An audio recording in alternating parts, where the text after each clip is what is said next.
बढ़ते हैं आगे।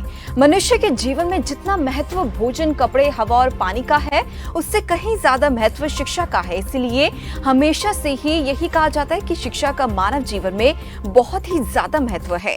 शिक्षा ही एक ऐसा माध्यम है जिससे मनुष्य में ज्ञान का प्रसार हुआ करता है। इंसान की बुद्धि का विकास शिक्षा अर्जित करने से ही होता है। शिक्षा मानव जीवन की एक महत्वपूर्ण इकाई है।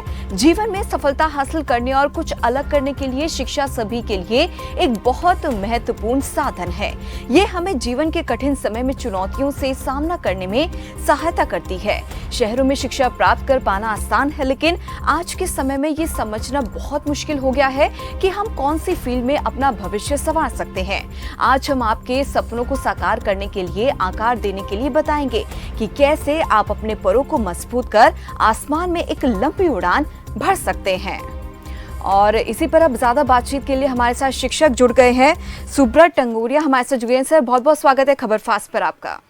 नमस्कार जी सर, जैसे कि हम लोग दे रहे हैं कि एजुकेशन आजकल तो बहुत ज़्यादा इम्पोर्टेंट है, लेकिन बावजूद इसके जो बच्चे हैं बहुत ज़्यादा पोजेसिव कह सकते हैं, कॉन्शियस हो चुके हैं अपने करियर को लेकर।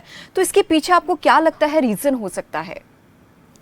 देखिए, भारत में सामाजिक रूप से हमेशा से जो प्राइवेट नौकरियां हैं जी, उनको बहुत ज्यादा महत्व नहीं दिया गया है। हमेशा से सरकारी जो भी अपॉर्चुनिटीज होती हैं या जो भी नौकरियां होती हैं, उनको समाज ज्यादा स्वीकृत करता है, ज्यादा एक्सेप्ट करता है। साथ में उनके साथ जुड़ी हुई जो प्रेस्टीज है, समाज में जो सम्मान मिलता है, एक सिक्योरिटी का सेंस कि हमको अचानक से कभी भी नौकरी से नहीं निकाला जाएगा, ये भी बहुत सारे बच्चों के अंदर एक अट्रैक्शन पैदा करता है, आकर्षण पैदा करता है कि वो सरकारी नौकरियों की तरफ अपने आप को लेकर के जाएं।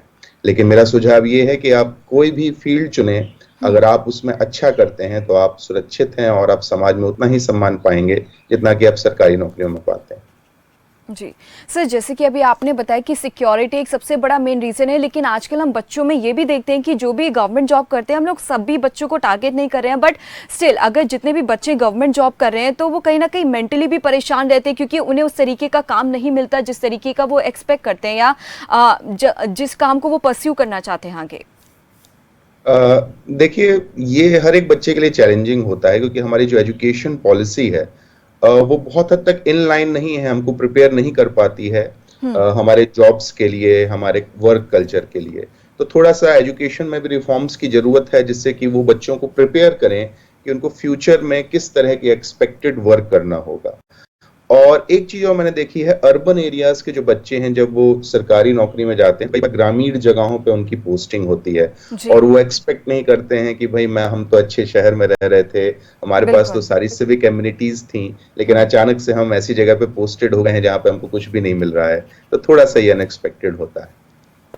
बिल्कुल, क्योंकि अक्सर सर हम लोग ये भी देख रहे हैं कि बच्चे काफ़ी फीस भी देते हैं ये कोचिंग सेंटर में जाने के लिए, लेकिन बावजूद इसके फर्स्ट अटैम्प्ट उनका क्लियर नहीं हो पाता, जिसकी वजह से वो सुसाइड जैसे अटैम्प्ट जो है वो कदम उठा लेते हैं।